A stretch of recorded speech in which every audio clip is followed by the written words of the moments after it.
Alright, so in this video we will cover the actual Crimean War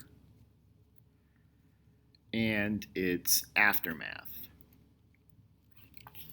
So in our previous video we kind of set the stage for the war by looking at the three major combatants and what they were up to. So let's just quickly go over their interests in what's going on here.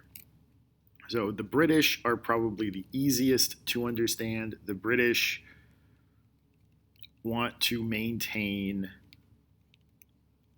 the status quo.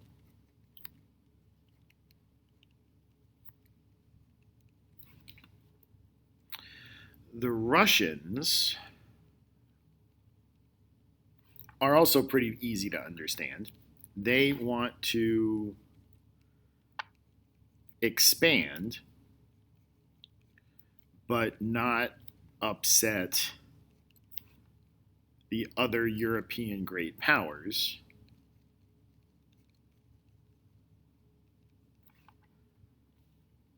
So that means that they have to go into Central Asia and South Asia, where no one is really going to be upset if the Russians go there, until the Russians and the British meet up in India, at which point the British will beat the Russians in the great game, that kind of spy struggle between the Russians and the British over India.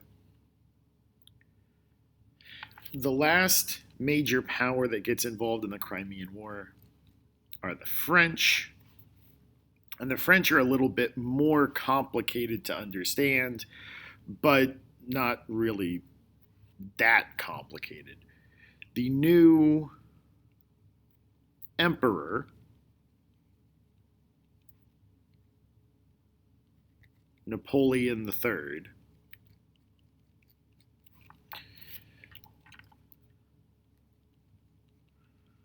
wanted to recreate the grandeur of the French Empire under Napoleon.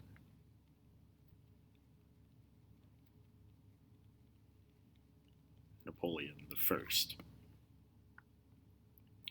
So that leads to Napoleon III rebuilding Paris,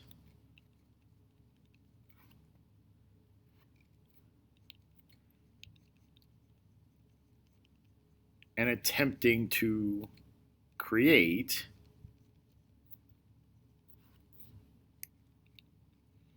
a global French empire. So he wants to kind of revitalize the French name and bring back the greatness that was the French Empire under Napoleon. And this, the Crimean War, gives Napoleon III an excuse to avenge his uncle's defeat against the Russians.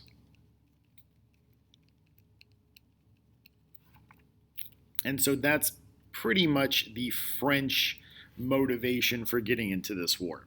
All Napoleon needs is an excuse, and we'll start with the excuse now. So the war starts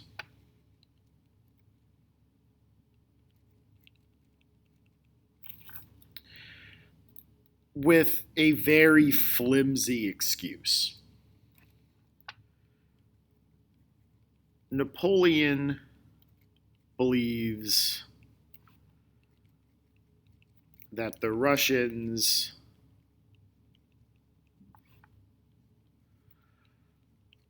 are not adequately defending the Christians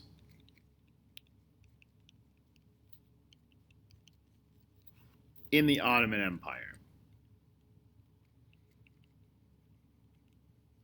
The Russians were kind of the self-declared protectors of Christians in the Ottoman Empire, and Napoleon cooks up some crazy reason that they're not doing it and declares war.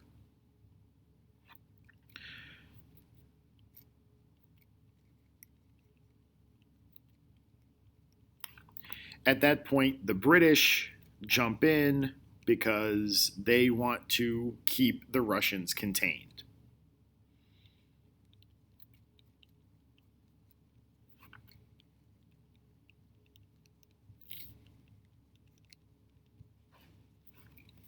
And the British don't want to start a war because they want to maintain the status quo, but they will happily join into a war that's already started if it means that they get to push the Russians out of Ottoman territory.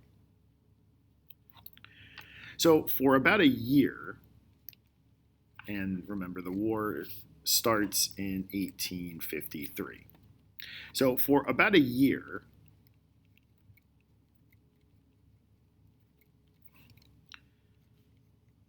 the Allies, and the Allies in this case are the British, the French, the Ottomans, and the Sardinians. Now, the Sardinians we'll come back to in a minute, but Sardinia is kind of the northwest piece of Italy. And it was the only piece of Italy not controlled by Austria.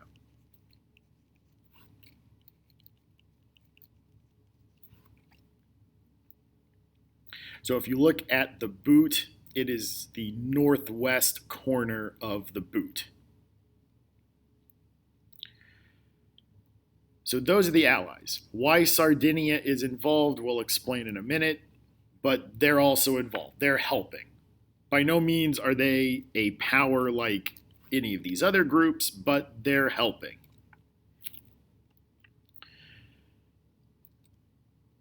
So for about a year, these guys, the Allies, try to push the Russians out of Anatolia. And Anatolia is modern Turkey.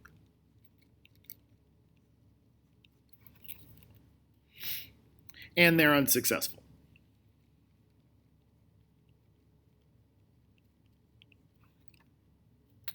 So they change their strategy.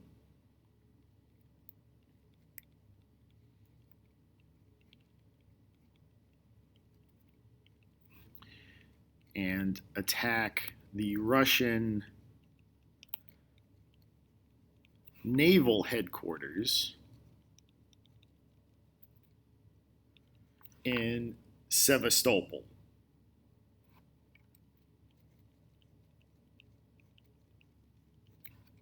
Which is on the Crimean Peninsula, which is where the war gets its name. So the Crimean Peninsula is the little bit of Ukraine that juts out into the Black Sea. And so this was recently in the news because it was recently annexed illegally by Russia. So the Russians just came in and took it over. At the time, it was the headquarters of the Russian Black Sea Fleet. So the Allies changed their strategy, and they now go after the Russian naval headquarters in Sevastopol on the Crimean Peninsula. To this, and this is a funny quip that I'm going to add in here just because it's funny. Karl Marx allegedly said when they did this,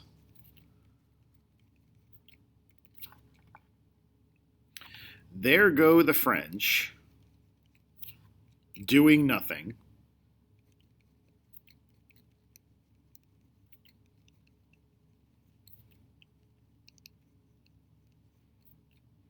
And the British helping as fast as they can."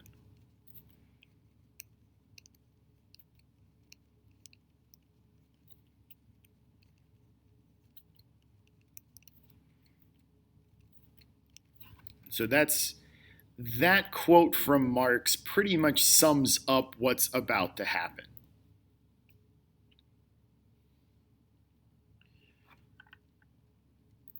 This strategy was not any more successful. The war continues to be unsuccessfully fought on both sides.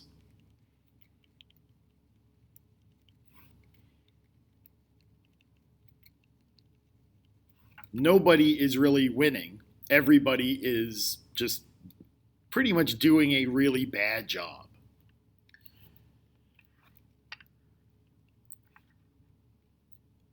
However, the only people who know that the war is being badly fought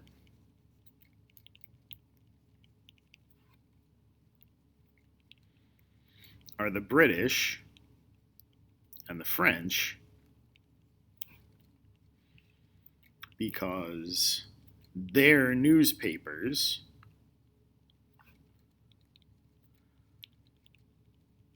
are actually reporting on the military failures.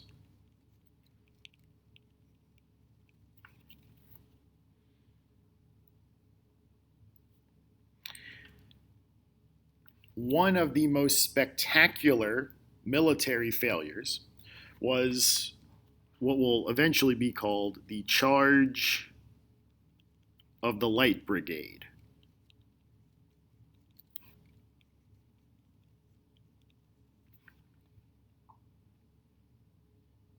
So the Light Brigade was a cavalry unit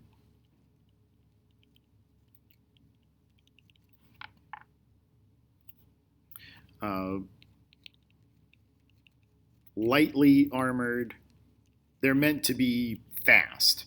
So they're meant to like run in and quickly attack and then run back out. They're meant to be quick.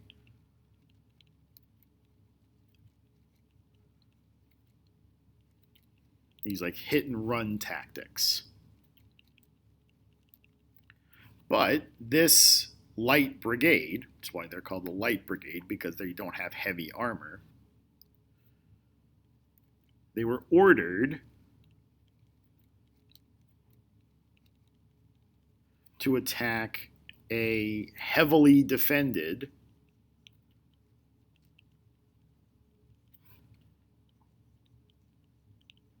Russian artillery unit. So like a big set of cannons.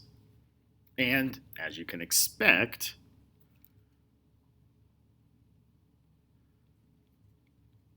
about 600 soldiers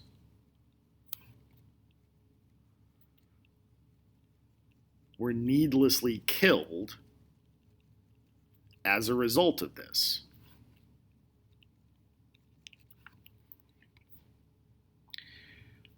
So what ends up happening is that public sentiment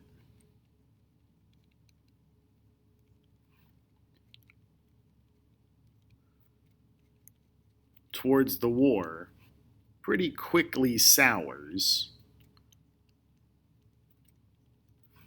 in the UK and France. The people don't want to be involved in this stupid war anymore. It's dragged on way too long, and if we're going to keep having stupid screw-ups like this, we'd rather not be involved in the war at all, thank you very much. So public sentiment quickly sours, and they seek to negotiate.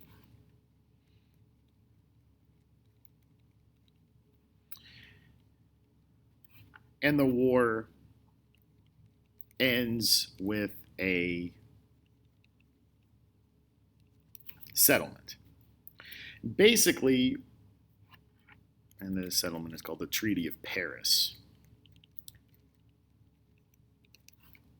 There are lots of treaties of Paris. So basically what this settlement did was it resets everything to the beginning of the war.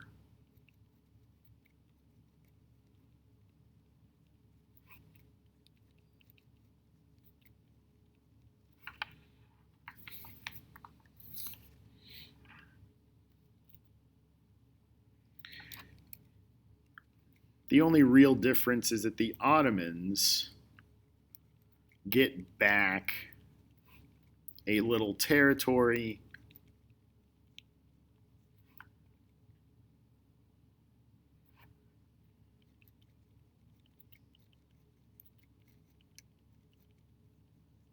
that the Austrians had. That's really the only real thing of consequence, and it's not even that important in the long run. The other important thing was that everyone agreed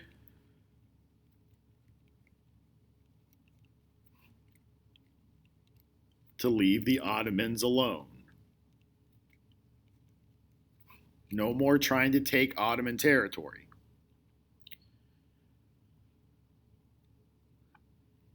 So let's kind of tie up some of the loose ends here, because the war itself is actually pretty dumb. But the consequences of the war are actually pretty important. So let's talk about the loose ends and the consequences.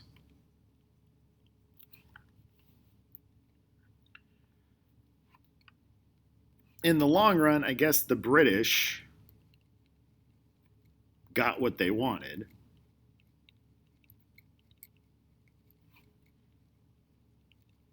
Because everything pretty much went back to the way it was before the war started. The French, however, are going to go down a weird path for the next, 15 years or so. The French get a taste for empire building again.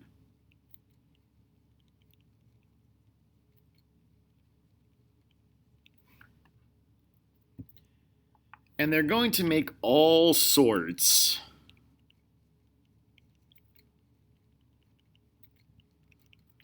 of weird imperial overreaches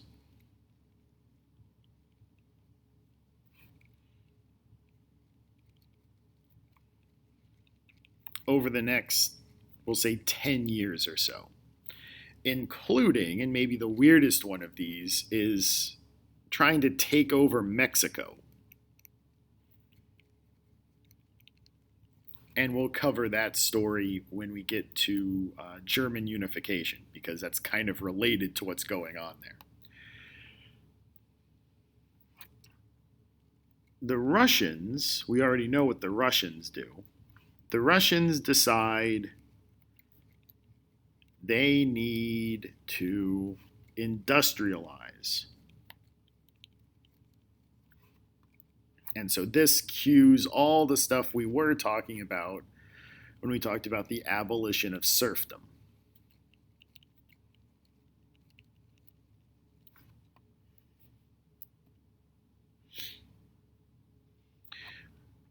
Let's talk about the Sardinians for a second.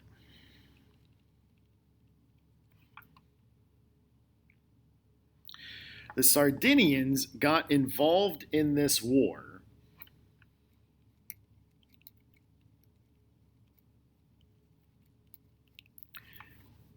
because they wanted to get a favor from a great power.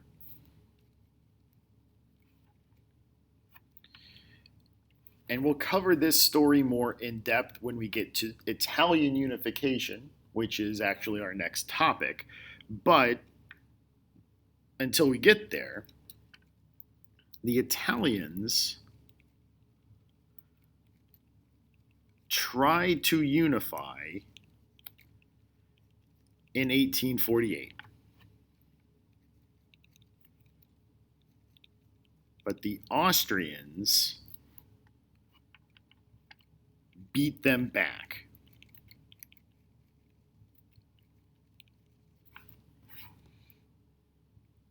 So the King of Sardinia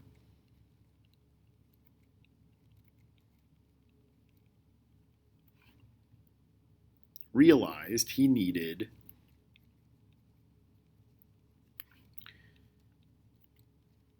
an ally to help fight the Austrians. And when the Crimean War broke out,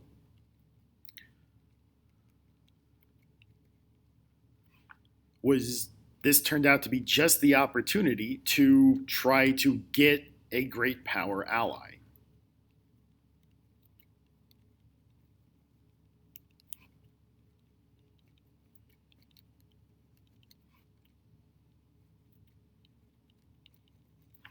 And it just turns out that Napoleon III is just reckless enough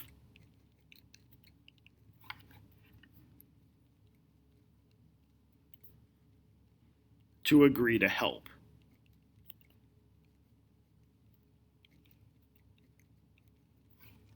And we'll cover that more in our next set of videos about Italian unification.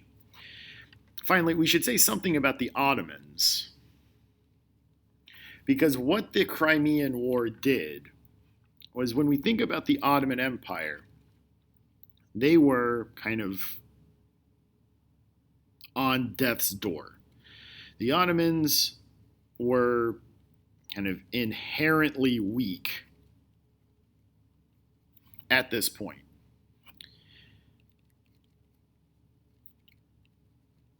And they were being propped up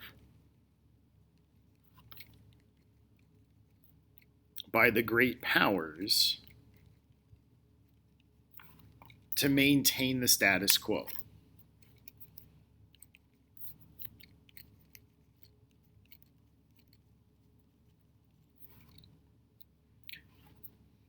We don't want anybody else taking Ottoman territory. So we're going to keep the Ottomans around so that nobody else can take their territory. We're looking at you, Russia. So this was all designed to keep everything where it is and not let anybody get more territory and thus get more powerful. This will come back to bite everybody when World War I breaks out, but we'll worry about that when we get to World War I. There's one more little topic that I want to mention, and that's going back to the Light Brigade, the charge of the Light Brigade. So the charge of the Light Brigade is a wonderful example of romantic poetry. And I know we started this time period by looking at Romanticism. And this is a wonderful example of romantic poetry.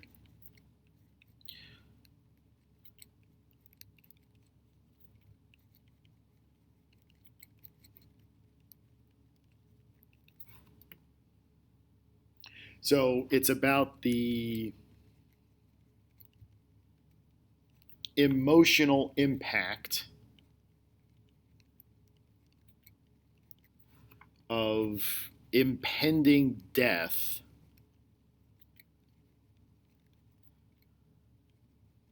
weighed against your duty to your country and your comrades. So this is a poem by famous poet Alfred Lord Tennyson. I'll put a link to a dramatic reading of the Charge of the Light Brigade in the comments for the video. But that's the Crimean War, and this serves as a big turning point in 19th century European history.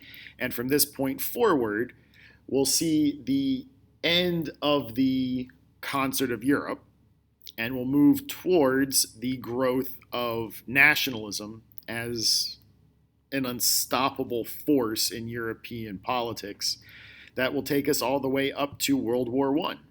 So we'll start the road to World War I in our next set of videos when we talk about Italian unification, the formation of Austria-Hungary, leading up to German unification. So that series will start up next. And until then, this is Mr. Nissen signing off.